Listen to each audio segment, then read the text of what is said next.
নমস্কার বন্ধুরা, সবাইকে স্বাগতম আমার রান্নাঘরে। আজকে আমি তোমাদের সাথে দারুণ একটা রেসিপি শেয়ার করব। রেসিপিটার নাম হচ্ছে লিচু মাখা। চলো রেসিপিটা শুরু করা যাক। দেখো, আমি কিন্তু বাটিতে জল নিয়ে নিয়েছি আর নিয়ে নিয়েছি লিচু। এই লিচুগুলো কিন্তু ভালো করে ধুয়ে নেব লিচু মাখা করার জন্য। দেখো, লিচুগুলো কিন্তু আমি ভালো করে ধুয়ে নিচ্ছি। এবার আমি লিচুগুলো জল থেকে উঠিয়ে নেব। এবার কিন্তু আমি লিচুগুলোর এই যে খোসাগুলো আছে সেইগুলো আমি ছাড়িয়ে নেব। এরকম একই রকমভাবে আমি প্রত্যেক কটা লিচু খোসা ছাড়িয়ে নিচ্ছি।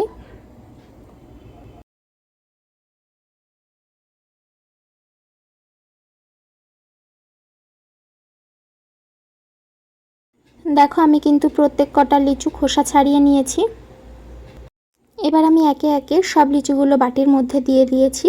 আর এবার আমি সবার প্রথমেই দিয়ে দেব পরিমাণ মতন বিট নুন। দেখো, আমি কিন্তু বিট নুনটা বাটির সাইডে নিয়েছি, তার কারণ আমি এখন এর মধ্যে দিয়ে দেব একটা শুকনো লঙ্কা। শুকনো লঙ্কাটা কিন্তু আমি পুড়িয়ে নিয়েছি, আর বিট নুনের মধ্যেই আমি এখন লঙ্কাটা গুলে নেব। তোমরা যে যেরকম ঝাল খাও সেই পরিমাণ মতোই লঙ্কা দেবে। আমার মনে হয়েছে এখানে এই কটা লিচুতে একটা লঙ্কাই যথেষ্ট। আর আমি কিন্তু এখন আঙুলের সাহায্যে দেখো লিচুগুলো কীরকম দুভাগ করে নিচ্ছি। তো লিচুগুলো ভেতরেও যাতে এইরকম মশলাগুলো ভালো ঢোকে, তার জন্য কিন্তু লিচুগুলো এরকম আর্ধেক করে নিয়েছি।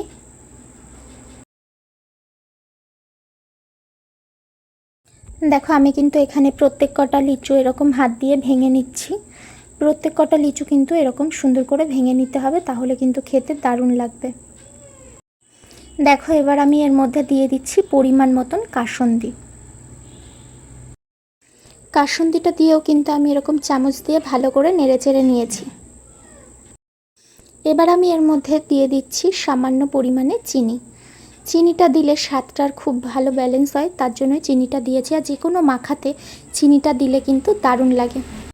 এবার আমি এর মধ্যে দিয়ে দিলাম সামান্য পরিমাণে লঙ্কার গুঁড়ো। তোমরা চাইলে এটা স্কিপ করেও যেতে পারো। এবার আমি এর মধ্যে দিয়ে দিচ্ছি লেবু, একদম পাতলা পাতলা করে কাটা, গোল গোল করে কাটা। দেখো, এখানে কাগজি লেবু বা পাতি লেবু যে কোনো লেবুই তোমরা দিতে পারো।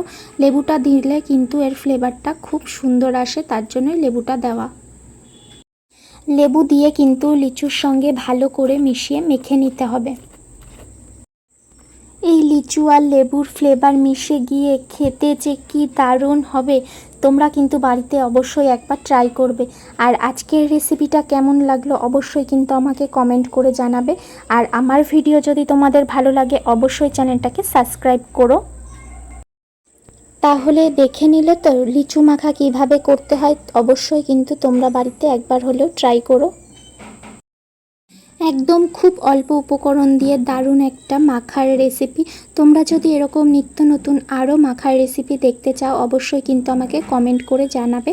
আর আমার ভিডিওটাতে একটা লাইক করে দিও আর চ্যানেলটা সাবস্ক্রাইব করে দিও। সবাইকে দেখার জন্য অনেক অনেক ধন্যবাদ।